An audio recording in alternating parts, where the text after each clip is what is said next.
Welcome to this episode of The World According to Irina Tsukerman, our very special series on global politics on the KAJ Masterclass Live.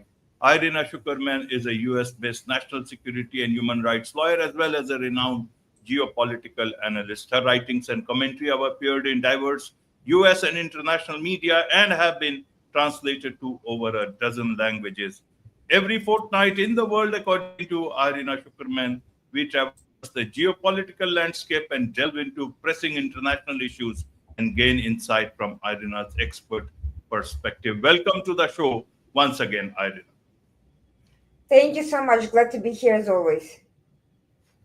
Absolutely, absolutely. And this one is 47th episode and going very strong this particular series. So we'll talk about several big topics again today, Irina. But before that, let's get to this whole earthquake thing. 8.8 magnitude quake in Russia. Volcano also has seemed to have erupted and tsunami waves hit Russia, US, Japan. What's happening? Tell us, how do you see it from there?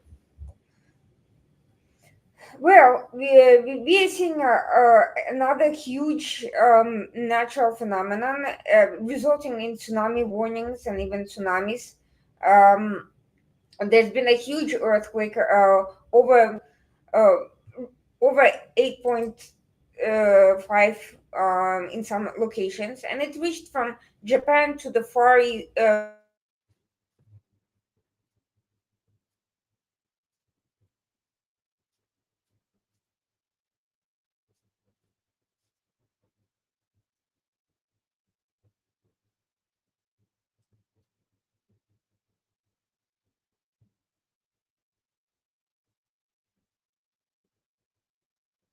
Yes, Irina. Looks like to be some sort of a technical issue, but I'm sure either from my side or from that side, let's look at, Irina should be back any moment. So just bear with us, all those people who are watching it. I see several people out there. Thank you very much for your patience, and let's wait for Irina to join back.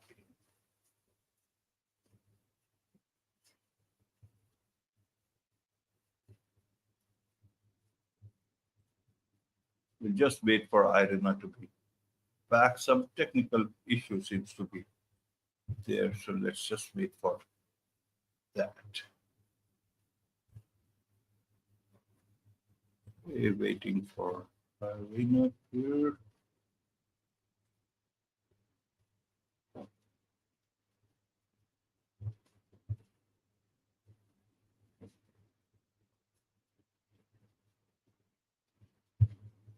Okay, okay. Thank you for your patience, and we'll be talking about a lot of stuff today. We're waiting for Irina. Maybe it looks like some technical issue at her end. Looks like sometimes it happens on a live show, but we'll be talking a lot about for you guys about from Prime Minister Modi's trip to London and Maldives, and also about a lot of things uh, about Macron, about other things happening in the world. So just please hang on with us, and we will just perhaps have Irina back any moment, and we'll talk about all of it. If not, we will see how we can.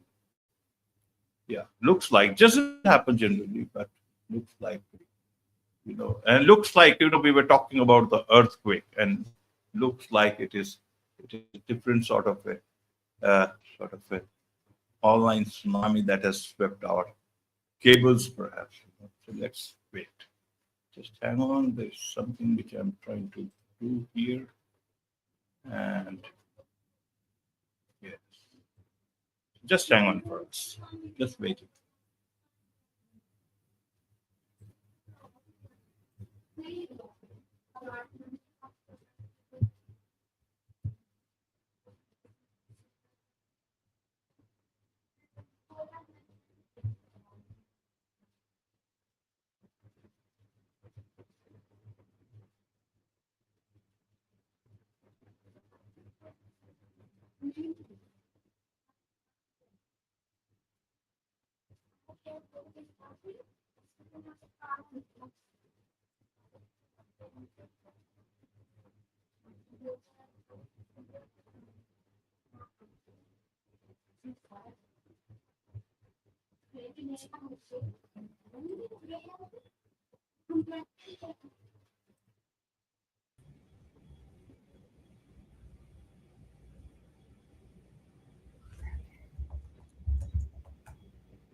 Yes, Irina. Glad Hi. to see you. It Yeah. happens. No problem at all. So, let's talk about and this particular person, we can certainly remove out. No problem. No blacks on the screen after the show. So first, Irina, we were talking about the earthquake itself, and looks like to be a minor tsunami on our live show, but it happens because on the technology side. Help us understand about this earthquake thing. Quake in our Russia, volcano erupts and tsunami waves hit Russia, US, and Japan. As I said, what's happening? Yeah. It was actually an 8.8 magnitude earthquake, one of the largest ever recorded, and it led to coastal surges which hit California earlier this morning, prompting tsunami warnings and evacuations on both sides of the Pacific. So far, there hasn't been major damage or casualties, but in Hawaii, parts of Southern California, and several Pacific nations, they've been on high alert. There's an expectation of significant flooding and rain, even on the in parts of the west coast following this. Um, in some areas on the U.S. side, the wave activity is starting to subside, but there's been rapid swings in water levels of over 3 feet in some areas, and there's been some travel disruption, and also tsunami waves in on Japan coast as well. Eventually, these tsunami um, warnings in the US were downgraded. As for the earthquake in Russia, it registered on the Binghamton seismograph. You can imagine the power around it. It's not uncommon for large earthquakes to be detected around the world. The waves can actually travel globally multiple times as a result of earthquakes that are that powerful. Although they are not necessarily felt by humans because the frequencies are not that significant, but the sensors on technology could detect them. So in Binghamton, of course, the Russian earthquakes was not felt, but nevertheless, it was registered. And in some cases, the earthquake has disrupted ongoing things like surgery in one instance. And um, there's, of course, been evacuations, but because there hasn't been a significant level of infrastructural damage or human casualties, and this earthquake took place in the Pacific Ocean itself, it hasn't caused a lot of noise other than its sheer scale. So that's one thing to be thankful for. Absolutely. Yeah, right, Irina. Are you were you about to add something, or if I can come to the next No, question? no, I was just sorry. What? Yeah, I said, have you completed that, or you were saying and I interrupted? No, no, no. That was basically it. I'm just glad to see that there hasn't been human damage or major infrastructure damage. Absolutely, absolutely. Thanks for that update, Irina. Lots of it's a wobbly world out there, and not only in politics, but even in terms of the quakes and all. And hopefully things will be back soon. Not much of damage. But let's talk about other things that are happening in international politics. And first, we'll take about from home itself, from India, Prime Minister Modi's trip to London and Maldives. Would you like to see that? And today we are getting about this talk about the tariffs on in India by the US. Will come to that after this and understand everything in the backdrop, the new world that is shaping it. So this recent outreach trip to London and Maldives reflects a broader recalibration, a continuation of that of India's global posture, while geopolitical shifts are also carrying on. We've seen already another trip recently, and around to several developing nations in Africa and elsewhere, where Prime Minister Modi tried to strengthen India's presence. This time in London, um, uh, India and UK finalized a long-pending free trade agreement with the Labour government. The deal was not just yet another transaction; it had a lot of symbolism. The joint appearance with Prime Minister Starmer marked a thaw in relations, which have cooled under Boris Johnson and Rishi Sunak due to Kashmir and diaspora protests. Why those protests had so much influence in UK is due to the fact that those communities are quite significant in number, and they had a lot of voting power over the governments. Now, with economic realignment being higher on both nations' agendas, the focus is now shifting to mutual market access, technology exchanges, and also defense cooperation. And this is especially relevant given the situation with the United States, which appeared to be economically promising, but became reached somewhat of a stalemate, if not worse, over the tariffs situation. Of equal significance to the London trip is the ceremonial participation of the Indian Prime Minister in the 60th Independence Day celebrations in the Maldives. This was not merely a diplomatic courtesy, but a timed reassertion of India's strategic influence in the Indian Ocean region. The Maldives under President Mohamed Muizi had pivoted toward China in recent years, embracing infrastructure loans and military training programs, just like many developing countries in Latin America and other parts of the world. This important visit and the warm reception it received signaled a potential reset after controversies over Chinese presence in the Maldives and Indian presence, and and there was an attempt to draw back the Maldives into New Delhi's sphere of influence. In both stops of the trip, trade, defense, and maritime security were high on the agenda.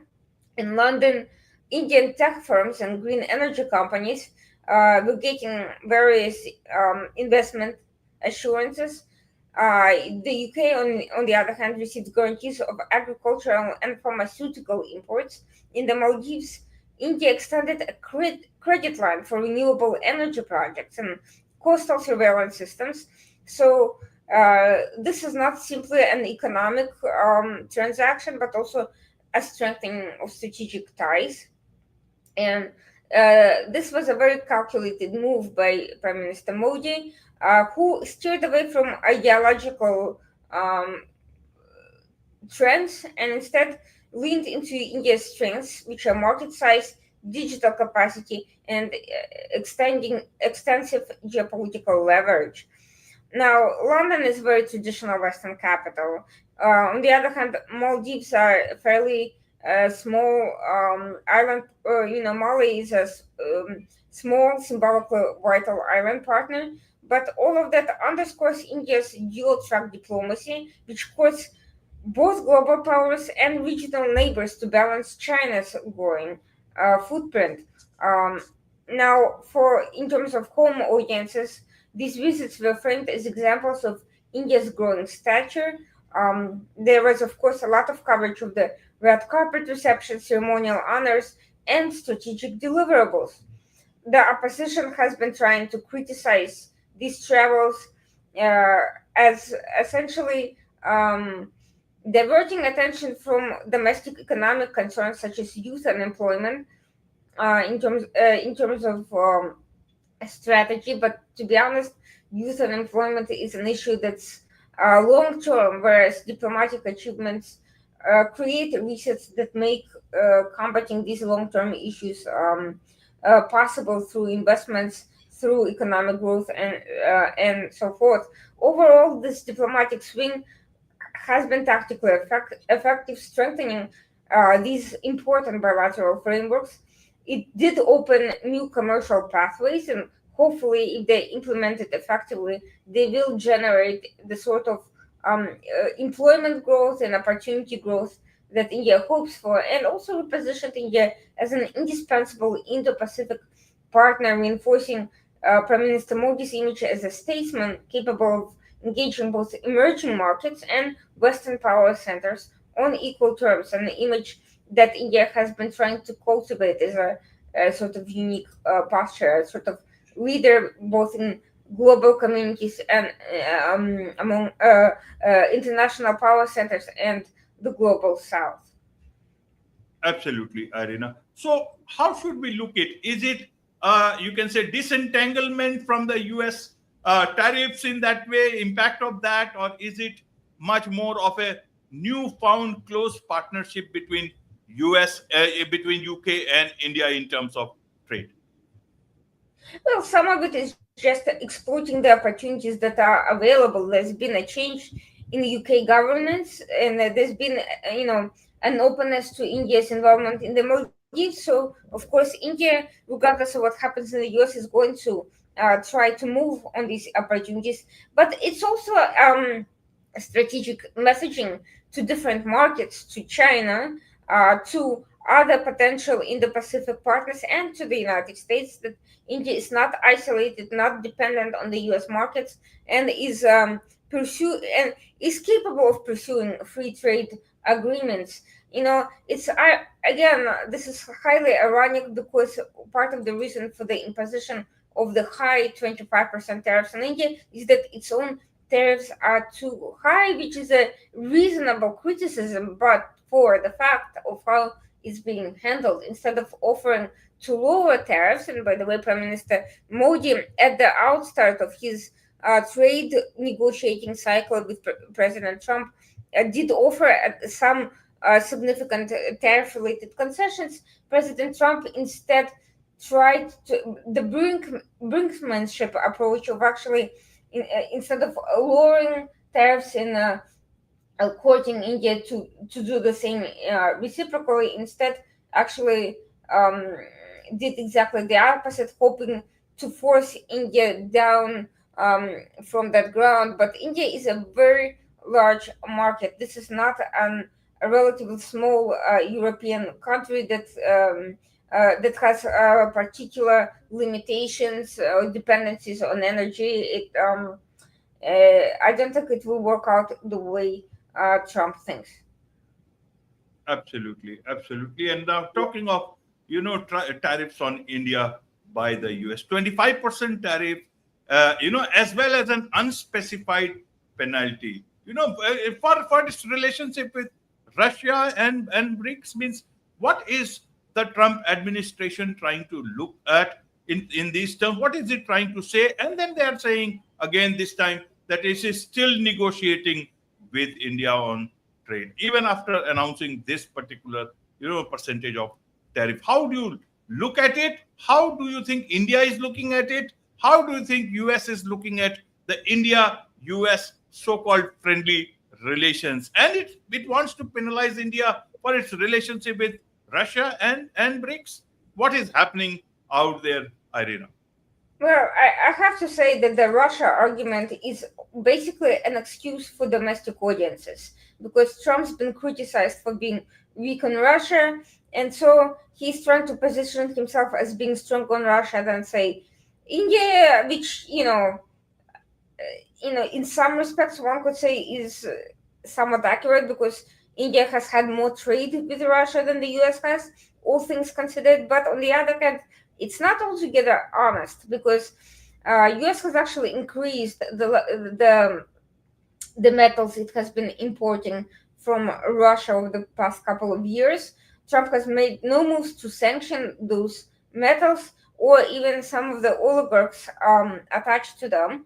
And one cannot say that these important things are not sustaining Russia's economy and not contributing to the war on Ukraine. So before criticizing others, Trump should ask himself whether he's done everything that he could to make US less economically dependent on Russia. And the answer is simply no. India has a much is in a much tougher position because its dependency on Russia has been historically much greater, and the sale of energy that Trump is trying to push through is going to come at a much higher cost. There are no cheaper discounts here. So that's one of the problems. I don't believe that any of this is really about India's relationship with Russia or with China for that matter, especially given that the US also has not only continues massive business dealings with China, despite all the trade wars and so forth, but in fact uh, has made very China-friendly decisions, such as banning the Taiwanese president from entering the United States and canceling defense talks with Taiwan, something that even the Biden administration have not done. So let's leave these geopolitical constructs aside. They're not relevant to the analysis. They are an attempt to bamboozle Trump's supporters into believing that he is much tougher than he appears to be, and that he is trying to position himself as tougher than India, and to sell it to the people who've been critical of him on that account. None of it is really the real story. So, what is the real story? The real story is that we're seeing an escalation of tensions. The tariffs we're talking about target textiles, ceramics, generic pharmaceuticals, and auto parts, and they're supposed to go into effect on August 1st. So, technically speaking, we have one more day before this hits. Anything could happen in a day. Trump could change his mind, as he has been. The market dropped sharply at this news, because guess who's going to be paying those tariffs? It's not going to be India, it's going to be American companies importing all that stuff from there. And if you consider the rate imposed on Chinese products coming in simultaneously, the rates coming in on South Korean set at 15%. The fact that tariffs on European goods just went up from 2% to 15%, we're seeing huge escalation in prices.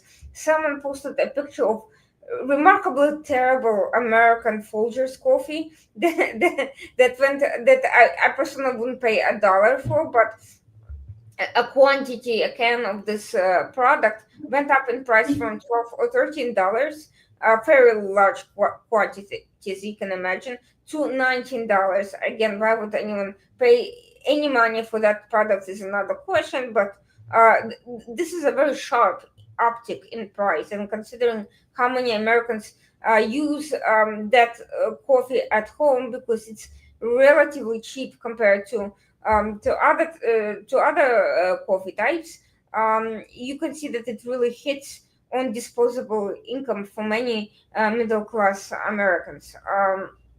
So none of that. We're not going to suddenly grow coffee at home. It's just not going to happen. We're still going to have to import that. It's certainly not going to happen in the remaining 3.5 years of Trump's term. A lot of these other parts that are manufactured abroad, they're not going to instantaneously uh, spurt factories in Midwest, and suddenly automatically millions of people dropping whatever jobs they currently have to go work and produce massive quantities of all these products, be they the generics or anything else. Now, here's the interesting part about the pharmaceuticals.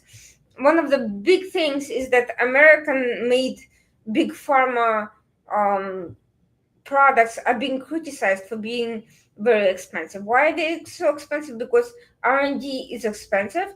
Um, Trials are very, highly regulated and expensive. Um, Lawsuits are also very expensive, so insurance related to this type of research. And of course, to make it worthwhile in the United States, human labor is expensive. Naturally, you've had a huge number of MAGA conspiracy theories, uh, crying monopoly over big pharmaceutical companies, allegedly monopolizing products. And of course, it is much, much cheaper to import. these things from abroad, where where they're a fraction of that price, while allowing the American companies to specialize in the type of products that can't be made elsewhere, because the intellectual property is developed in the United States, and therefore insurance companies can focus on covering those things, and everybody is relatively happy. Of course, there are always going to be issues, but at least this is somewhat of a working system, given that producing all that stuff at home is just going to bankrupt everybody. And at the same time, the pharmaceutical companies cannot simply lower their prices. They'll go out of business, and they will not be able to research the unique products that the US is famous for. And that's just to give you an idea of pharmaceuticals, not talking about ceramics, auto parts, and so on and so forth. The list is endless. What we are seeing, however, is that what Trump is doing is, yes, it's generating a lot of revenue for the treasury. Where that money is going, nobody knows, because the spending keeps going up. We are seeing that US is going further into debt. It's not using this collected revenue from all these new taxes to pay off the debt after all the complaining.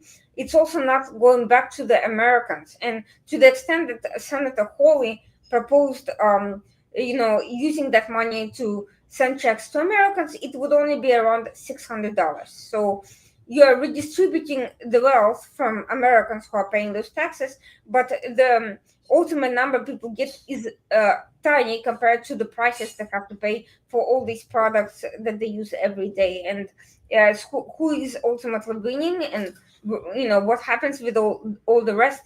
There's no clear answer to that, and this is, I think, a very dangerous point here.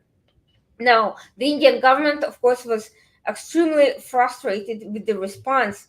The White House talked about energy trade with Russia, which, by the way, has been going down up until this point. Now it may go up again because, at this point, trading with Russia is simply going to be cheaper.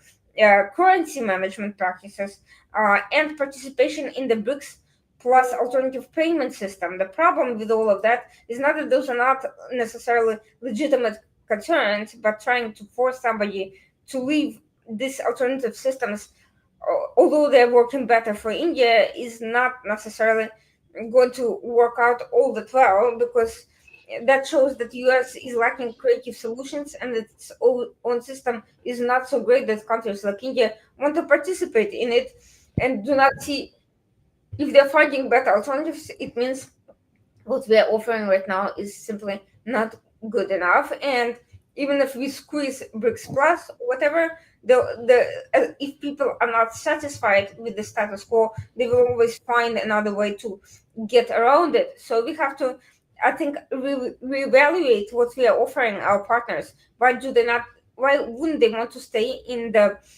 best financial system in the world so far? Why are they going into speculative and risky financial arrangements with countries like Russia?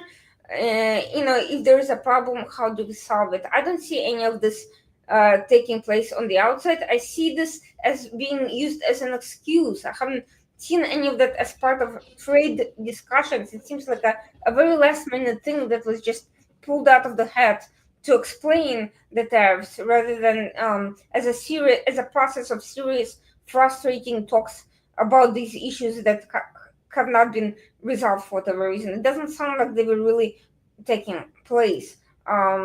This is the mystifying part of it.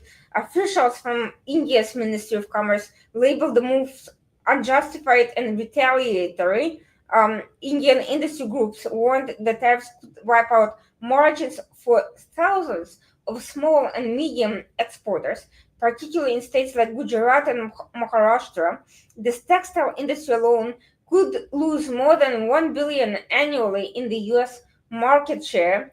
There is a deeper strategic rift behind this surface arguments. While India and the US continue to cooperate in defense and technology, and there's been a big deal made from it during Prime Minister Modi's visits here, their economic relationship is actually growing more rather than less adversarial. Um, In the past, the Biden administration had attempted to revive a limited trade deal, but talks stalled over issues like digital taxes, data localization, and agricultural subsidies, and Trump's return to power has derailed those discussions. There are also, of course, political, electoral motivations related to US domestic audiences and having nothing to do with anything India does or does not do. Trump has repeatedly blamed India for the trade deficit. Again, he's fixated on the idea of deficit, even though I think it's a manufactured problem. I think most Americans don't care about deficit; they only care about what they're getting out of it and how it hits their pockets. Um, Accusing India of exploiting the US through low labor costs and import barriers, which, to be honest, is a ridiculous argument that given that India is a developing country, whereas US is a superpower. I think I think to claim that India is deliberately creating low labor costs, given given the economic disparity, is laughable, and I don't know anyone who could take that seriously. To be honest, if anyone does, their ignorance is profound. His re-election campaign, in fact, has featured promises to restore fairness in trade, with India now joining China, Mexico, and Vietnam as frequent targets of his economic nationalism. It's bizarre that he puts all of these very different countries with very different economic systems and relations to the United States on the same page, especially given that he wants India to counter China. And if that is the case, then why would he ever want to put them in the same category? Why would he ever want to even consider bringing these countries closer together and having anything in common, being targets of his campaigns, being one of them? This is remarkably unwise if his goal were really to counter China, which I don't think is the primary motivation here either, really.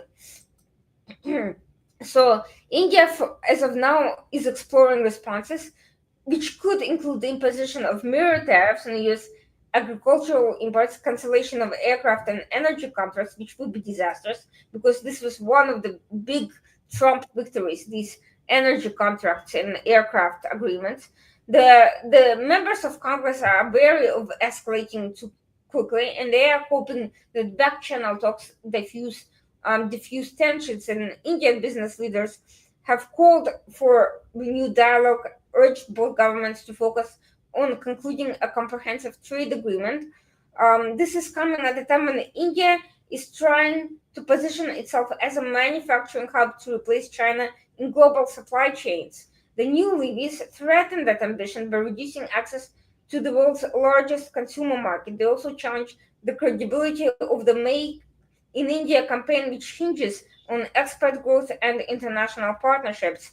Unless this is resolved quickly, the dispute can undermine decades of economic cooperation and derail strategic alignment in the Indo-Pacific, which is heavily dependent on economic cooperation among other factors. And defense cooperation and technology cooperation are certainly a part of it. And both sides are facing a critical choice whether to pursue nationalistic retaliation or return to the negotiating table with pragmatic concessions. And we have seen what has happened so far.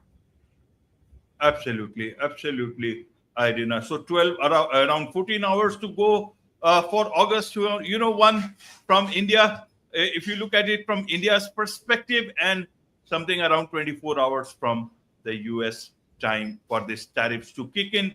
But let's look at two particular facts from here. What happens to the India-US partnership against China? And again, even in terms of ratings for Mr. Trump, that has gone down, if I understand. Do you think this sort of bringing in Russia into this equation will boost his domestic ratings at all? Means this is a bit of a brinkmanship from that point of view also. Um, I, I, I have to say, as I said, I don't think Trump is serious about countering China, but if he were, this would certainly create additional obstacles rather than facilitate this agreement, because countering China depends on having comprehensive economic partnerships, and certainly depends on having economic standing to do that effectively, meaning essentially you want to isolate and weaken China, not weaken your own economies and let China exploit that. And economic cooperation against China means essentially uh, boosting your trade, boosting your economy, boosting the income that goes into the pocket of your own people. All of that makes it harder for China to make inroads. What Trump is now doing would lead to an exactly the opposite result if he continues down that path. Let's hope that cooler minds will prevail, and this will be resolved sooner rather than later. In terms of Russia, Russia enjoys chaos. Russia enjoys when allies fight. Uh, Russia benefits not from increased trade, as Trump argues, but from the fact that Trump is driving India away, despite opportunity for warming relations and for lower tariffs on both sides and better trade relations. So Russia is celebrating, even if it's not directly immediately benefiting from the scenario. It is benefiting in the long term if the two countries essentially end up losing out economically and essentially break up to some extent over this. If anything, this is Russia is happy that this is what's happening. It plays into uh, its long game of encouraging economic nationalism, deglobalizing, breaking down supply chains and international cooperation, making it easier to exploit countries individually rather than as blocks, making it easier to circumvent sanctions and to make side deals. Of course, Russia benefits from that.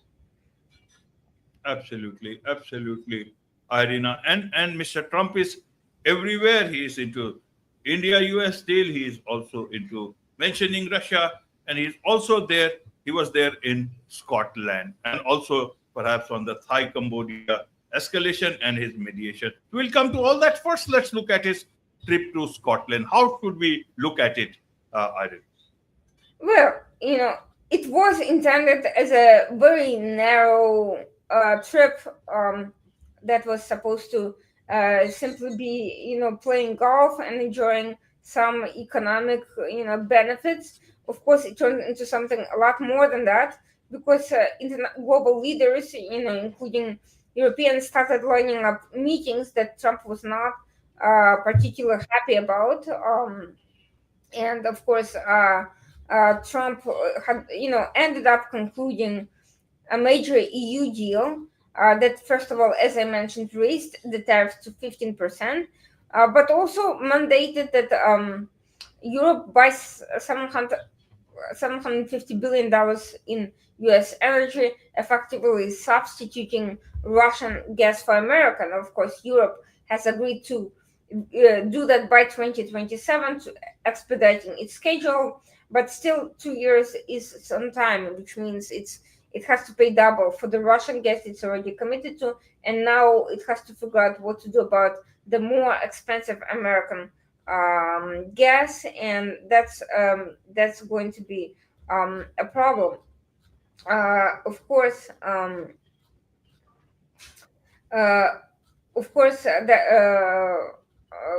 none of that resolves all of the current disputes. We are seeing that some in Scotland were saw Trump's visit as a potential economic opportunity, but others were far more skeptical. They were not certain that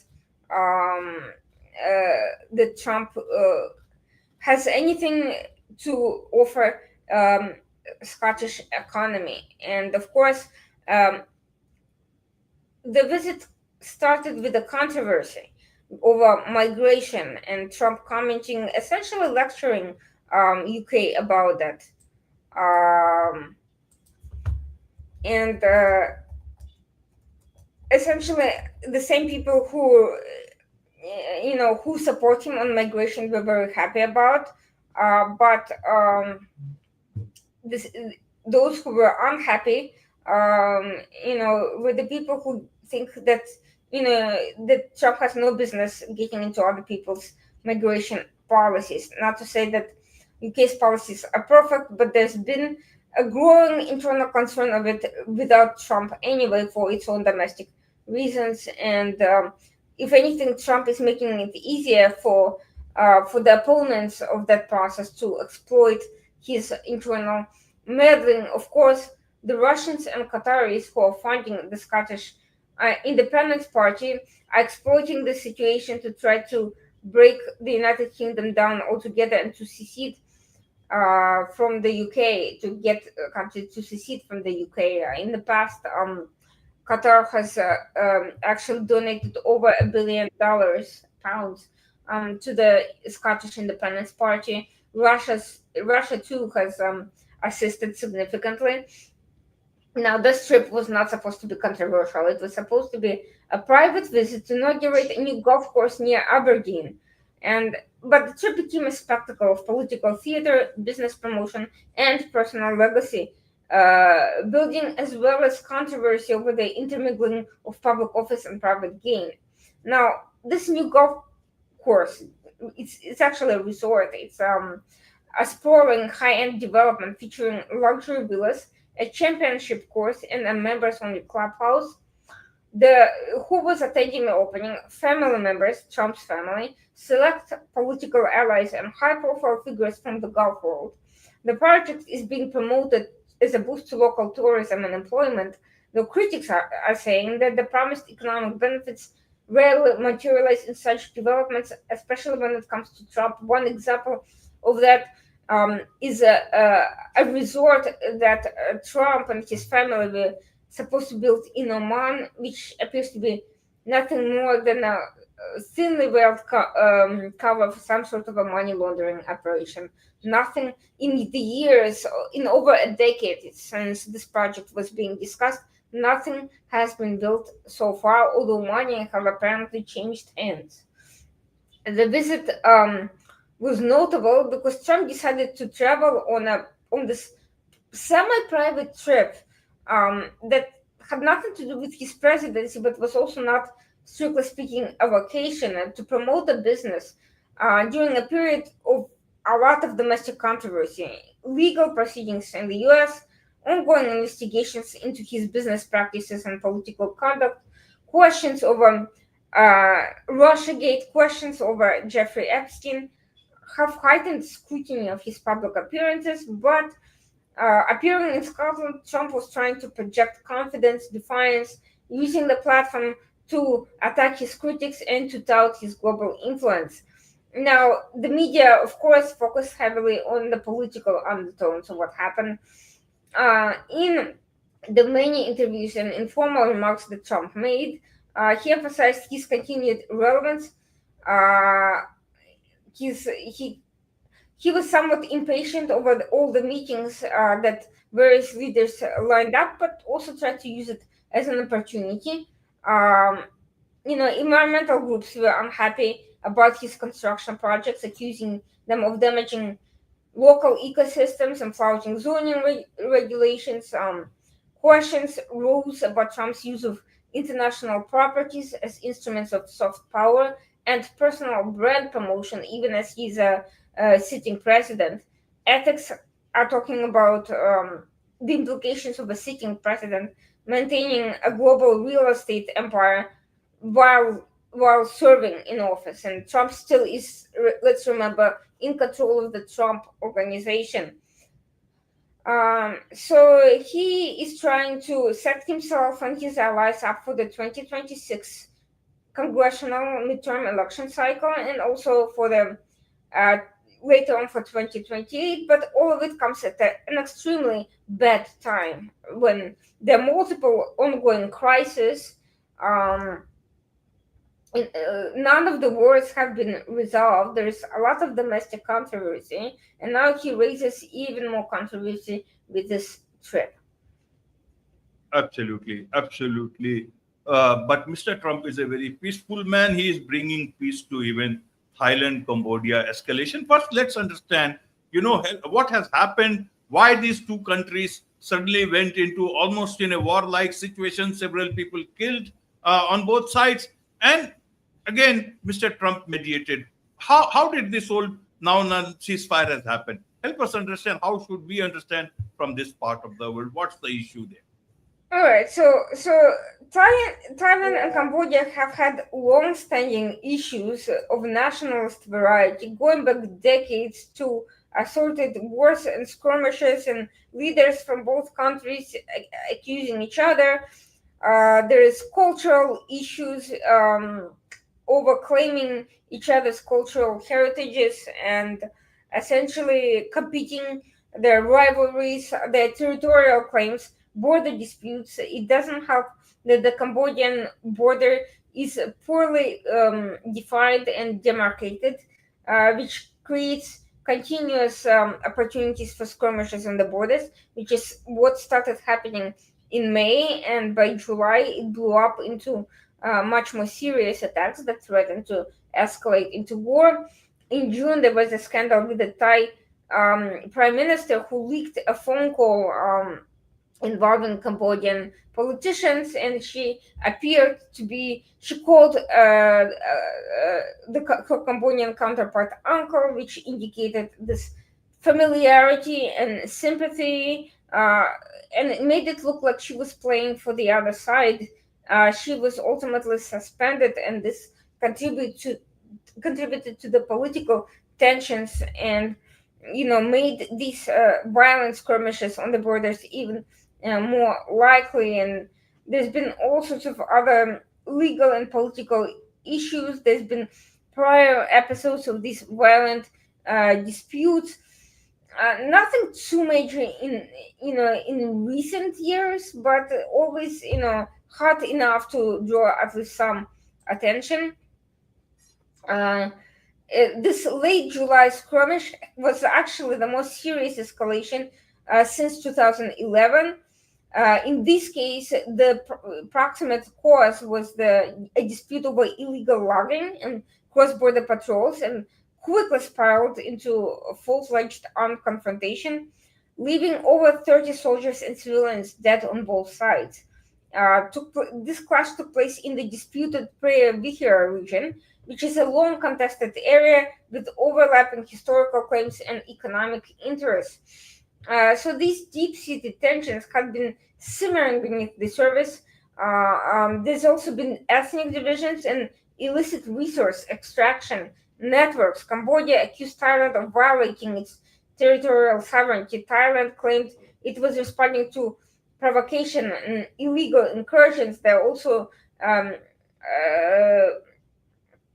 mutual accusations over migrant workers, with Cambodia claiming that Thailand abuses and exploits them, while Thailand accuses them of engaging in illegal activities and contraband and so forth.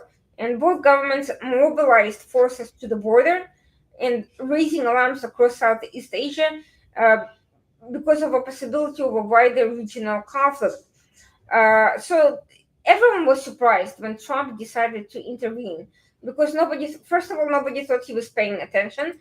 Second, everyone thought that he had a lot of other conflicts on his plate already, and therefore his attention span would simply not be big enough for relatively minor self-contained conflict that does not involve many other global players. Um, Um, but what happened was that in a public statement, Trump threatened to suspend trade privileges for both countries unless they agreed to an immediate ceasefire. He dispatched a delegation of private envoys and former military officials to Kuala Lumpur, where preliminary negotiations began under the auspices of ASEAN observers. Cambodia quickly agreed to the terms. It was eager to internationalize the conflict and to avoid deeper isolation. Thailand initially resisted, but under pressure from domestic business lobbies and regional partners, agreed to participate.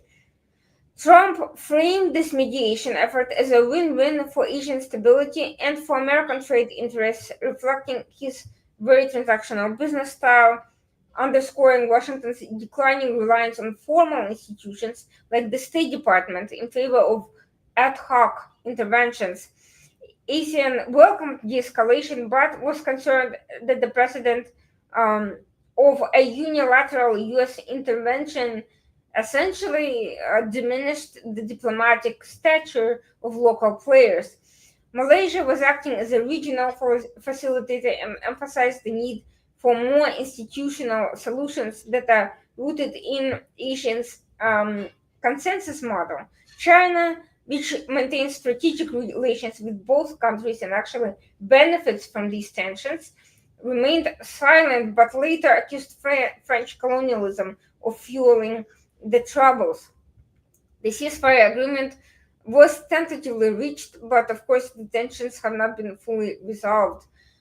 Some of the terms include joint patrol mechanisms, third-party arbitration on disputed land claims, and potential deployment of unarmed Asian observers.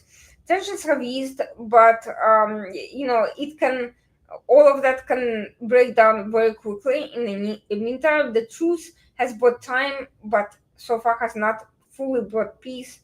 The episode highlights the volatility of these regional borderlands and fragility of the local security architecture. It seems that Trump continues to prefer to wield economic leverage as a geopolitical tool outside established diplomatic frameworks. Whether this ends up being sustainable in the long term or will actually be more destabilizing will depend on the durability of the ceasefire, credibility of follow-up negotiations, and whether Trump actually listens to local deep-rooted concerns or simply claims another tactical victory and moves on in pursuit of a Nobel Peace Prize. Absolutely, absolutely. Let's move on now to last two topics of the day. One is about the humanitarian crisis in Gaza. Where are we going on this here, Irina? And the new development, that's it, that Macron, he seems to be, says to recognize Palestine as the United States General Assembly. And if I understand now, UK is also saying the same thing. How do we look at this particular part, the Gaza crisis, as well as the new, recognition part of Palestine? So there is truth to the fact that the humanitarian crisis in Gaza is now at a much more greater point than ever before. And a lot of it has to do with the repercussions of Hamas simply stealing aid.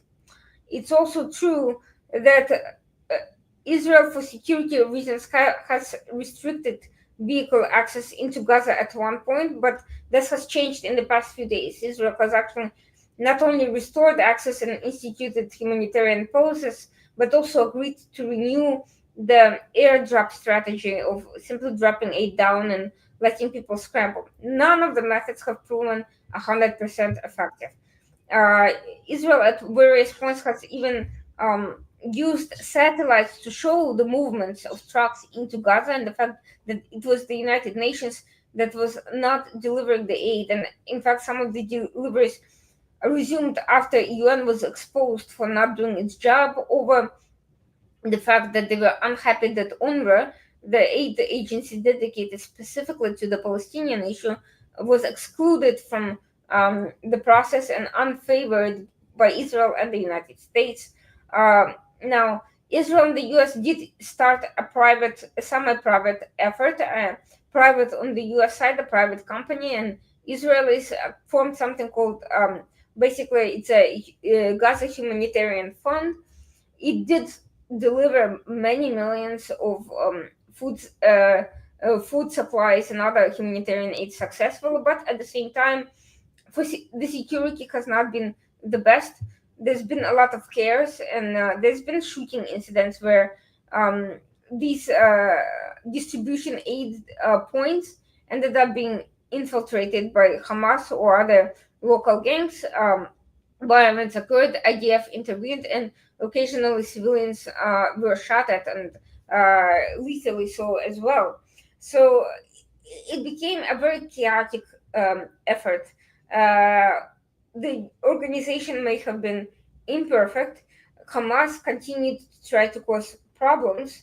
At the same time, the UN did no favors to anyone.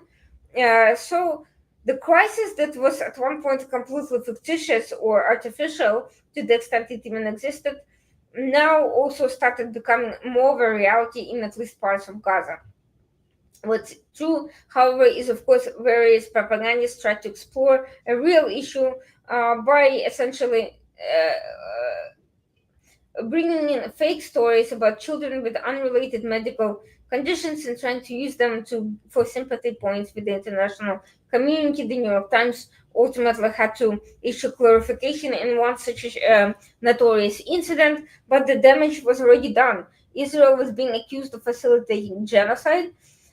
Some of the Israeli ministers added fuel to the fire by claiming that they wanted to destroy Gazans and to Judaize Gaza or annex Gaza and make it Jewish. And none of these people who made these statements had any power or control over the military process or anything else. And of course, their talk did not amount to any practical action on the ground. But these statements were used by Hamas supporters to justify the claims that Israel is actually part of the problem, not of the solution. Add to that the fact that Israel has never developed a counterinsurgency strategy that would hold areas and prevent Hamas from reconstituting itself. And you have a very, very complicated situation with many poorly moving parts and a lot of noise. So Macron and now Starmer have tried to use Palestinian recognition as leverage to force Israel to declare an immediate ceasefire. One problem with that is that Israel did agree to a ceasefire, but Hamas did not. Hamas not only rejected it, but proposed new unacceptable conditions, and the US actually withdrew from those talks. Witkoff lost patience with Hamas despite his early sympathy and literally left the room and basically said that Israel is going to have to the one to resolve it, that Hamas is not negotiating in good faith. So what has ultimately occurred? First, Egypt, Saudi Arabia, and Qatar issued a trilateral statement calling for a disarmament of Hamas and a two-state solution. Unusual, given that Qatar this entire time has been encouraging Hamas to continue to resist. So Qatar is under pressure to play both sides. It's instinctively prefers to continue the conflict going for many reasons, but chief of them is that it gives it negotiating diplomatic leverage, and while also forcing strengthening Hamas and Muslim Brotherhood attacks, both physical and rhetorical, on Israel. But at the same time, it's under pressure from other countries and even from the United States to at least appear to want, a diplomatic solution and to counter Hamas terrorism. That was followed by an Arab League statement that, for the first time in nearly 2 years, recognized the atrocities of October 7th and called for the removal of Hamas and for a two-state solution. In other words, a two-state solution not involving Hamas as a government, which brings that much closer to an Israeli and American position that it's ever been so far. So Macron started a conference, held a conference in the US under the UN premises with the Saudis, essentially saying that unless Israel agrees to this ceasefire of sorts and does something about the humanitarian crisis, France would recognize the abstract notion of Palestine. Starmer did the same, again disregarding the fact that Hamas rejected the ceasefire, not Israel. US rejected the French and British position and said that it would sided with the Israel and saying that it would reward Hamas. And Hamas congratulated Macron on this decision and used it to justify that its resistance, the claim that its resistance tactics were working after all, despite the Arab countries' statement that Hamas should leave, should be gone from power, and should be destroyed, and so forth. Now, it's also true that France and Saudis have talked about getting Hamas out of there, and France did condition its entire response on the fact that Hamas would be removed. It would not recognize a Palestine under Hamas auspices. None of that, however, brings anyone any closer to a practicable solution because Hamas is still actually there, and neither France nor UK nor anyone else has the power to wish them out of there without playing a military role in this discussion. Will those countries put financial pressure, first of all, on Qatar and second on Hamas itself directly to put an end to their activity remains to be seen. So far, there's no practical outcome from these premises other than potentially letting Hamas claim that all of Israel could, in theory, be Palestine, since France and UK are willing to recognize unilateral fictitious countries with no border discussion from the two prospective partners. So all of that has not solved the food security crisis in Gaza, and it also has not solved the issue of Hamas being there. Absolutely, absolutely. And our last topic of the day is about Ukraine, another difficult zone. And why would Elon Musk, Starlink not work when Ukraine started making territorial gains? How should we understand this? Was it deliberate or was it, it just happened? No, this was not just an incident. It was not the first of its kind because at various other points, Musk has tried to essentially play that game and yank Starlink when Ukraine, to prevent Ukraine from making gains. So this happened during key phases of Ukraine's counteroffensive. Starlink has become a critical communications backbone for Ukrainian military units after U.S. signed a new military agreement with Musk that allowed its use in military and not just civilian operations. And this access was reportedly being throttled or denied across near frontline engagements in the late spring. The Ukrainian forces were advancing into contested territory in the south and east, including, the occupied lands and also close to the Russian borders. Ukrainian officials at the time voiced concerns. Commanders reported unexpected outages in encrypted communications, drone link failures, and coordination breakdowns during operations. These were not just technical glitches, they had tactical consequences. Units were forced to retreat or delay operations due to loss of satellite guidance. Um, some analysts actually claimed that these communications gaps contributed directly to the slowdown in Ukraine's advances. They were not the only factor. Another major factor was the fact that at the same time, Trump and his officials froze defensive aid to Ukraine and, of course, froze all offensive aid. We remember that some of that happened earlier as well after the dispute with Zelensky over the minerals deal, which resulted to the Ukrainian offensive in Kursk collapsing, and people claim that this was a deliberate move by Trump to help Putin out as much as possible. He was failing, and this essentially saved him. So we're seeing a pattern of such incidents across the board that may have been coordinated between Trump and Musk. No one is saying that directly. Musk had his own reasons, including the fact that Russian oligarchs invested into his purchase of Twitter, which he could not afford due to lack of liquidity of assets at the time. Musk claimed that Starlink was never intended to support offensive military operations. He claimed that this was an ethical decision, not a political one. He emphasized his concern over escalation and the risk of being seen as an active participant in the conflict, but leaked emails and insider reports suggest that this was made in coordinations with discussions involving both Russian interlocutors and US officials who feared uncontrolled escalation. In other words, who were essentially sympathetic to Russia and wanted to give it some leverage. All of this resulted in a firestorm of criticism. The detractors are claiming that Musk, who is a private actor with immense influence over critical infrastructure, is unilaterally shaping global conflicts and picking winners and choosers.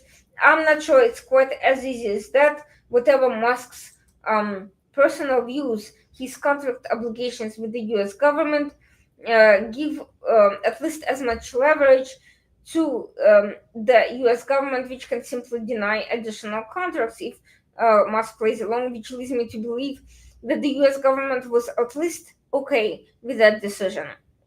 They certainly didn't put a stop in it quickly enough. Musk has had many, shall we say, irregularities with various of his operations, which the US government could have easily decided to scrutinize if they wished to leverage him into doing what needed to be done as soon as possible, which lends credibility to this coordination with U.S. government and not just some officials or operatives, but the Trump administration itself, the cabinet at the very least, and most likely with president's approval at the very least. Absolutely. Yeah. This of course has led to members of Congress in the US and lawmakers in Europe raising questions about regulatory oversight of space-based communications during wartime. The Pentagon has started exploring alternatives to Starlink to avoid dependence on a single provider, and this is happening just as other countries are investing into their own satellites. And this has strained Ukraine's relationship with Musk, who was at one point hailed as a hero for deploying Starlink terminals early in the war. The Kyiv officials are now reassessing their reliance on any single tech partner and exploring deals with European and Asian satellite firms. European Union has acquired a new project. I don't know whether it has yet been fully implemented, but this Iris project would be such an alternative. And this shift reflects a growing awareness of the geopolitical vulnerabilities of relying on a privately controlled infrastructure. And the broader implications of that, of course, go far beyond Ukraine. We have seen Musk try to do the same in Taiwan, where he refused to give Starlink cover to US troops in Taiwan due to his business investments in China. As tech companies continue to play leading roles in military, humanitarian, and communications domain, accountability becomes more of a pressing issue. Musk's role in shaping these conflicts may set an unwanted precedent for future conflicts where CEOs and not generals or diplomats determine the operational scope of war support technologies.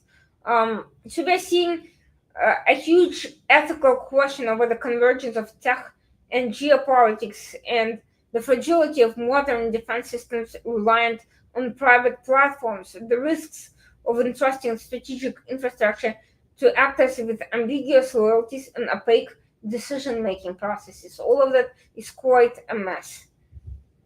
Absolutely. It's all that is quite a mess, and all so much to understand and so much to make sense of it all. And that is where we'll keep coming on to you, Irina, to help us understand what's happening in this world of ours. With this, it's a wrap on this very special edition of The World According to Irina Tsukerman on the KAJ Masterclass Live. Thank you so much indeed for joining us. Thank you so much. This was great as always.